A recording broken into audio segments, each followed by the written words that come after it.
Yepyeni 6-cı nəsil Toyota RAV4 isti, özü də GR versiyası. Nəhayət ki, rəsmi olaraq Azərbaycanda Toyota apşırında.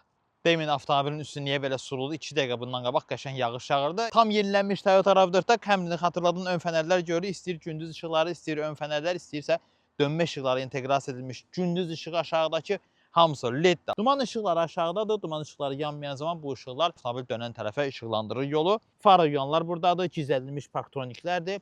Black piano detallar ön bufer GR Sportda maraqlıdır. Sadə versiyada isə ön buferə birləşik bir radiator barmaqlığıdır. Biraz daha fərqlidir. Amma yenə də pis görünmür. Avtomobilin önündən də baxsaq bizə yüngülvari Prado'nu xatırladır. Daha kəskin xətli bir avtomobil olub ön tərəfdən. Gəlin keçək arxa tərəfə. Həmin o qara parlaq detalları avtomobilin istər ön, istər arxa yan qanadlarında da görə bilərik. Həmçinin təkərlər 20'lik disklər olsa da biz ölçəşmişik nazik təkər yanaqlarına, lakin bunda 50'likdir. Bu da yəqin ondan xəbər verir ki, avtomobil off-roadda və yaxud yolsuzluq şəraitində də rahat gedə bilir. Gəlin mən sizə buradakı bəzi detalı göstərim ki, arxa sərnişinlərin rahatlığı üçün belə bir detal düşünülübdür. Yüngülvari bir maraqlı bir detal var ki, avtomobili yolsuzluq şəraitində sizin üçün rahat olsun. Ön tərəfdən avtomobil biraz Prado'ya, biraz Camry'dən toxunuşlar olsa da arxa tərəfdən açığı tam yenilənmiş bir şey görürəm mən bunu. Vertikal formada düzülmüş modul tipli LED arxa stoplardır. Avtomobilin ümumiyyətlə istəyir geri hərəkət işıqları, istəyir dönmə işıqları hamısı LED işıqlarla təchiz olunubdur. Bagajda isə təbii ki, ayaq sensori ilə açılma mövcuddur. Sadəcə açar üstünüzdə olmalıdır. Burada JBL səs sisteminin subwooferını görürük. Burada belə bir setka var əşyalarımızı qoymaq üçün. Ayaqaltılardır. Ondan sonra görək. Ehtiyat təkər də var. Detal. 2 əllə qoyublar, 1 əli qoymayıblar. Və elə düymə ilə də bağlanır.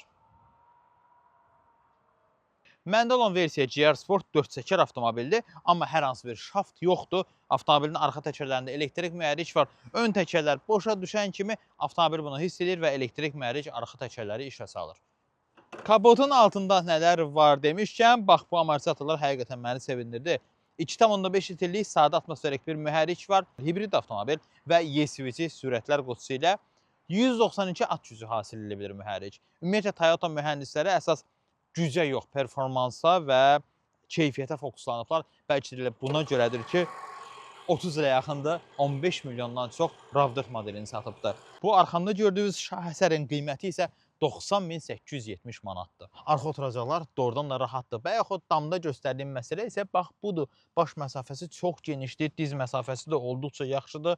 Hətta mən bu oturacağı özümə görə tənzimləmişəm. Arxa oturacaqlar Alcantara ilə dərinin kombinasiya olmuş oturacaqlardır. Burada bir deşiklər görürsünüz.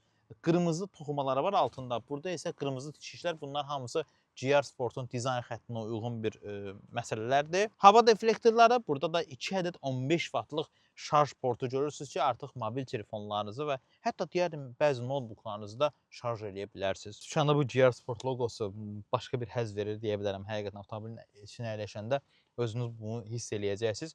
Avtomobilin multimedia sistemi tam olaraq dəyişib. Arena OS əməliyyat sisteminə təchiz olunub. Digər modellərə nisbətən 4 dəfə daha yaxşı işlədiyi deyilir.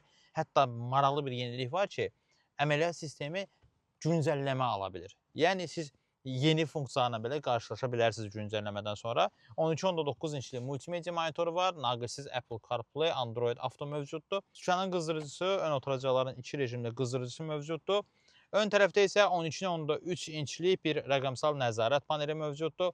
Avtomobildə onu deyim ki, yol sürət nişanlarını tanıma, adaptiv cruise kontrol, zolağı izləmə, zolaqda saxlama və qəza əleyhinə əyləcəmə mövcuddur. Head-up display də öz yerində və maraqlı bir şey var ki, artıq avtomobilin ön panelində, nəzarət panelində siz naviqasiyanı görə bilirsiniz. Naqilsiz şarj var, 2 dindən 15 wattlıq şarj portu var. Maraqlı bir nüanslı nəzərinizə çatdırmaq istəyirəm sizin. Deməli, bu istəyirsiniz həm buradan açılır, həm buradan açılır, həm də bu çıxır, bunu belə qoyursunuz. Nə bilim, nəsə yazmaq istəyirsiniz, nəyisə imzalamaq istəyirsiniz və yaxud bu padnos deyək də, sini kimi istifadə oluna bilir.